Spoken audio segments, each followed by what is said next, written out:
Iran और पाकिस्तान ने हाल ही में लगभग 12,000 अफगान प्रवासियों को अपने अपने देशों से निर्वासित किया है। अफगानिस्तान के शरणार्थी और प्रत्यावर्तन मंत्रालय ने यह बताया कि सभी अफगान वापस अफगानिस्तान लौट आए हैं। हालांकि भारत में पड़ोसी देशों के मुस्लिमों को लेकर चिंतित रहने वाले कथित सेक्युलर इस पर चुप्पी साधे हुए हैं। इस इस्लामी देश में ही मुस्लिमों के लिए जगह नहीं है। ऐसा नहीं है कि ऐसा सिर्फ अफगानिस्तान के लोगों के साथ हो रहा हो। जो काम पाकिस्तान अफगान के लोगों के साथ करता है वही काम अरब देश पाकिस्तान और बांग्लादेश या फिर यूं कहें एशिया के अन्य इस्लामी देशों के साथ करते हैं। ऐसे में अन्य में देश के ये सेक्युलर जमात चुप्पी साध लेते हैं और ये समय उनके लिए काफी खतरनाक होता है। इनके पास कहने को ना शब्द होते हैं और ना ही इसके पीछे देने के लिए तर्क होता है। देश में नागरिकता संशोधन कानून लागू हुआ तो यही जमात पड़ोसी देशों के मुस्लिमों को लेकर चिंतित हो रहे थे। उनके लिए ऐसे तर्क दे रहे थे कि जैसे मानो मानवाधिकार के ये कितने बड़े रहनुमा हों। साइमा राना अयूब आरफक खानुम शेरवानी जैसे लोग सीएए का ये कहकर विरोध कर रहे थे, जब भारत पड़ोसी इस्लामी मुल्कों के पीड़ित हिंद बौद्ध जैन सिख ईसाई आदि को अपने यहाँ आश्रय दे सकता है तो मुस्लिमों को क्यों नहीं।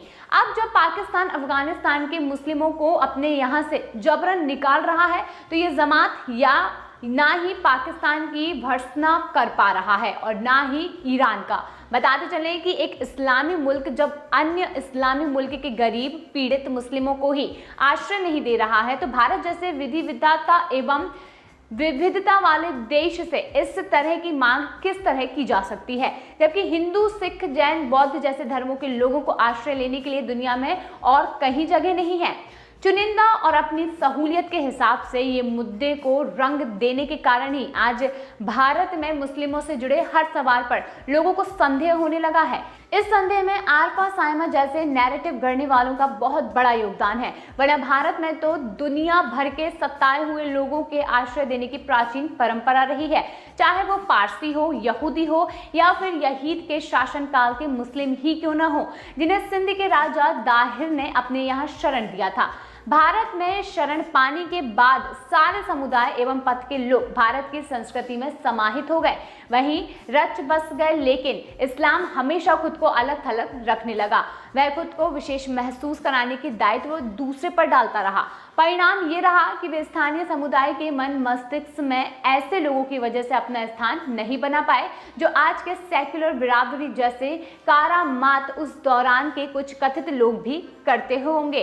बताते चले कि इसमें आखिरकार नुकसान गरीब मुस्लिम वर्ग का ही हुआ, लेकिन इन लोगों के लिए ये कभी मुद्दा रहा ही नहीं कि गरीब मुस्लिमों के बीच शिक्षा और विकास को तवज्जो दी जाए।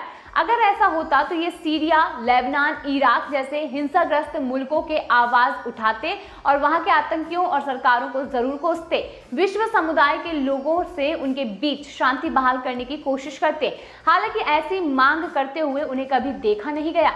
जब ईरान और पाकिस्तान की सरकारों ने अफगानिस्तान के हिंसा प्रभावित लोगों को देश से बाहर निकाल दिया तो हैदराबाद के सांसद असदुद्दीन ओवैसी भी चुप्पी साधे बैठे रहे।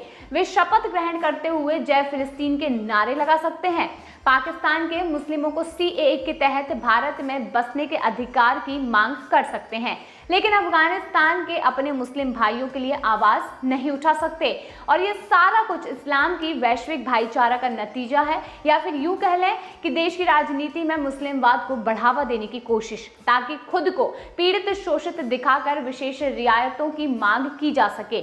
दुनिया को यह बताया जा सके कि देखो कि भारत किस तरह मुस्लिमों की अनोखी काफी अलग तरीके से अनदेखी करता है और इस तरह नैरेटिव गढ़ने में यहाँ का बुद्धिजीवी, राजनीतिक और समाज का एक बड़ा तबका आक्रामक ढंग से काम कर रहा है। ईरान और पाकिस्तान द्वारा अफगान शरणार्थियों को जबरन वापस भेजे जाने के बाद अफगानिस्तान में मानवीय संकट भी बढ़ चुका है।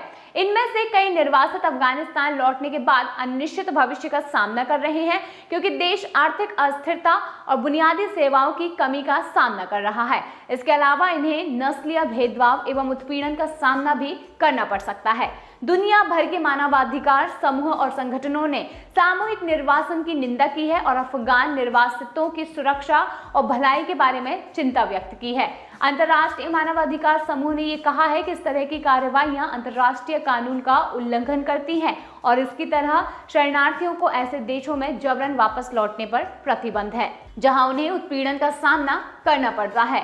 देश दुनिया के तमाम मानवाधिकार संगठनों द्वारा पाकिस्तान और ईरान सरकार की निंदा भी की जा रही है, लेकिन भारत के बुद्धिजीवी खामोश हैं और उन्हें इससे फर्क भी नहीं पड़ रहा है कि इन देशों से वापस भेजे गए अफगान प्रवासी किस तरह अपना जीवन यापन करेंगे। ये भी नहीं पता कि उनके साथ उनके देश में किस तरह का सलूक होगा।